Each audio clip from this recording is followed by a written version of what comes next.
Welcome to New York's #2 sports show. The Yankees trade Jose Trevino to the Cincinnati Reds for Fernando, Cruz, and Alex Jackson. So Trevino's time with the Yankees is over. He had 1 year left on his deal, so he was going to be a free agent after next season.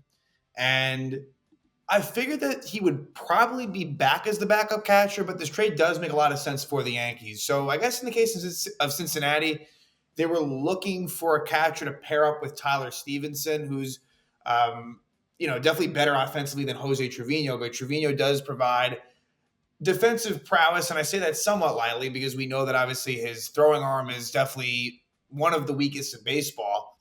But he is someone that is a really good framer, and I want to give him credit for what he does in terms of handling a pitching staff and things of that sort. Like the intangibles are there with Trevino, and I think that with him, and I guess we can discuss it now, and then we'll move forward to what the Yankees got with Trevino. I really enjoyed his time with the Yankees. Now, specifically 2022, where he makes the All-Star team. He really puts up surprisingly very good offensive numbers, especially the first half of the season. Things kind of tailed off a bit by the end, pretty badly. But overall, he really arguably put up, maybe probably his best season in the majors. Having been on the Texas Rangers previously, this was a season that saw him play his most games, most at bats. He was really the starter, and it was a combination of him and Kyle Higashioka. But Trevino, he kind of took, in a way, he took the Gary Sanchez spot on the roster. And that's really what that was. And he just kind of ran with it.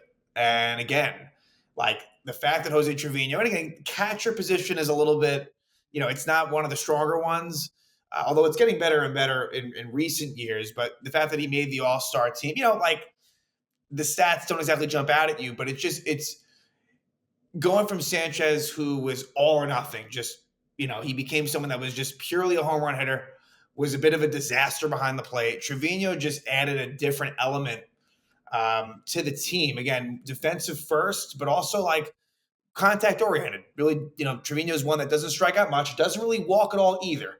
He is purely kind of he really is more of a singles type hitter. Sure, he had 11 home runs in 2022, 8 last season. It's not like he can't do that a little bit, but, he's someone that was his contract was, I think, about a little over $3.5 million. The Yankees saved just under $3 million in this deal as well. So there's, savings to this as well. And so Trevino is now at Cincinnati, and wish him well, definitely.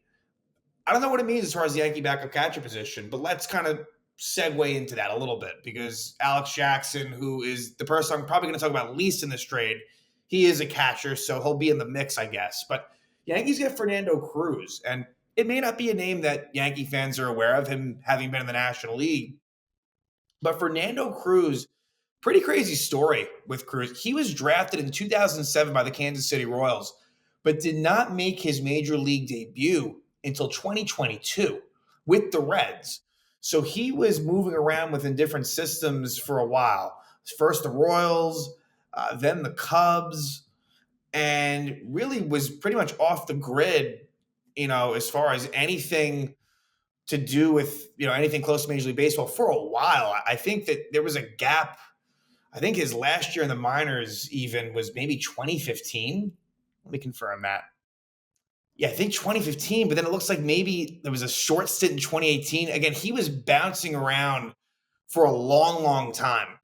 And the stats are honestly pretty ugly when you look at, his minor league numbers, again, way back when, 2011, 2012, things like that. He resurfaces with the Cincinnati Reds. He signs I guess it must have been a minor league deal in 2022, February of 2022. So he starts that season with Louisville, which is the Reds AAA affiliate. And there he was able to kind of find himself and puts up really good numbers. And he's a September call-up and really does well with the Reds, to the point where that was pretty much it. Like, he never went back. I think he had a short rehab stint in 2023. But yeah, what he had that really good September. And, in 14 appearances, 1.23 ERA, 21 strikeouts in 14 and two-thirds innings. So here's the thing with Fernando Cruz. He is really one of the best strikeout throwers in the game. Seriously, he really is. 109 strikeouts in 66 and two-thirds innings this past season. The one before that, 98 strikeouts in 66 innings. The problem is harnessing that. So he has a great splitter. That is his go-to pitch, really one of the best pitches in baseball.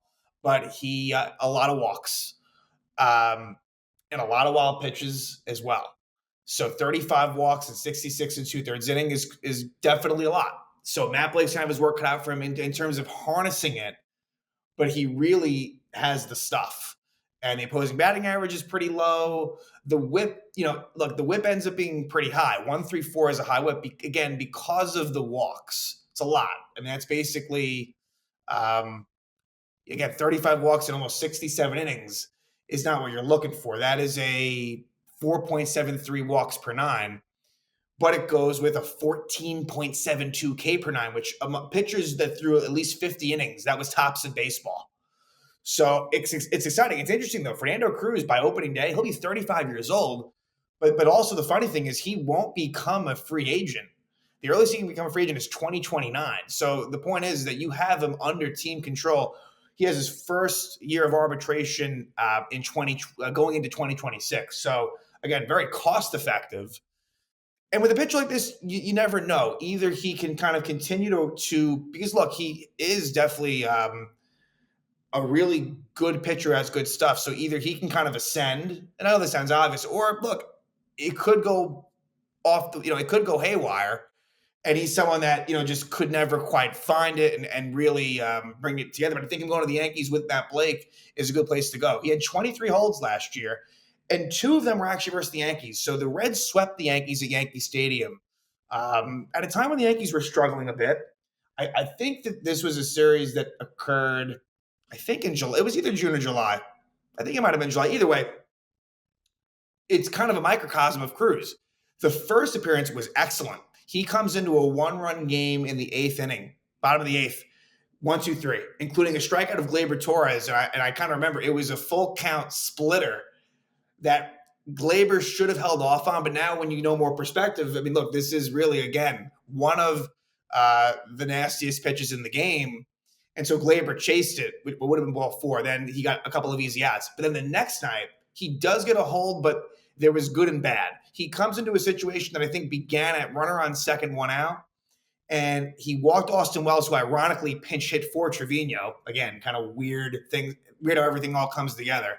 And then Anthony Volpe gets a 2-run double to make it 3-2. He came in a 3-0 game in the 7th. I think he came in, it was either the 6th or the 7th inning. Might have been the 7th. And then there's a wild pitch, which puts Volpe on third, and Juan Soto walks. But he got Aaron Judge to ground into an inning-ending double play with first and third, 1 out in a 1-run game. So again, like mostly good in those 2 appearances, but you also see the effect. You see the walks, the wild pitches, like it's there for sure. But I think that's a really good get by the Yankees for a guy in Trevino who really is a backup at this point. Austin Wells did take the job. Trevino would have been on the lesser end of a platoon. And Trevino has really, his numbers have decreased. I guess tying the bow on Trevino a bit, 2023, he was basically hurt all year. I think, a wrist injury that he sustained in spring training. No one really knew about it in terms of like the fans. No one knew. And then all of a sudden they shut it down. And so he only played 55 games and the numbers were pretty bad. And so in some ways, last season was a step up from that, but it was not as good as that 2022 season for Trevino. And even in this past season as well, he was hurt. And so Carlos Narvaez got some time. He was actually recently traded to the Red Sox in a minor league type deal. And so that brings me to Alex Jackson, because I don't really know where the Yankees are at with backup catcher, but Jackson is probably in the mix. He signed a minor league deal with the Reds maybe about a month ago or so. Last season, he was with the Tampa Bay Rays. The numbers are really, really bad. Although I do remember, I'm pretty sure he had one really good – let me see if I can pull this up. He had one really good game against the Yankees. at Yankee Stadium. Yeah, okay, let's see. Yeah, basically, yeah, he had a homer and 3 RBI. He must have had a 3-run homer. He had a walk. Yeah, let's see, July 20th. Right, against Nestor. Yep. So there is that. But Alex Jackson, he used to be a top prospect, actually, was very highly touted, drafted by the Mariners, and made his major league debut with Atlanta. But just has never really found it. I'm going to assume that he must be good defensively based on, again, these really, really bad offensive numbers. So Alex Jackson, yeah, I'm making less of a big deal about him, is I don't even know if he'll factor in. The only reason why he could is because I just don't know what the Yankees are looking at with the backup catcher position. It could be someone that's not currently on the roster. That's possible because you look at the 40-man for the Yanks, and after Austin Wells, not a whole lot to speak of in terms of realistic options. There's someone, Jesus Rodriguez, who I don't even think he's in the equation. I mean, I guess you never know, but I think he's more of just a young player they didn't want to expose in Rule 5. He's 22 years old. The other one is JC Escarra.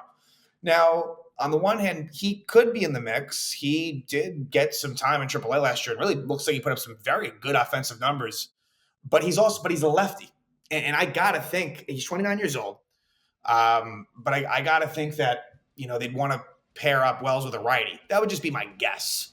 So that leaves you with Alex Jackson, maybe JC Escarra, or also possibly, again, someone who is not currently on the roster. So we'll see what happens. But again, Jose Trevino, after 3 solid seasons with the Yankees, he was going to be a free agent after this season coming up here. He's traded to the Cincinnati Reds, and the Yankees acquire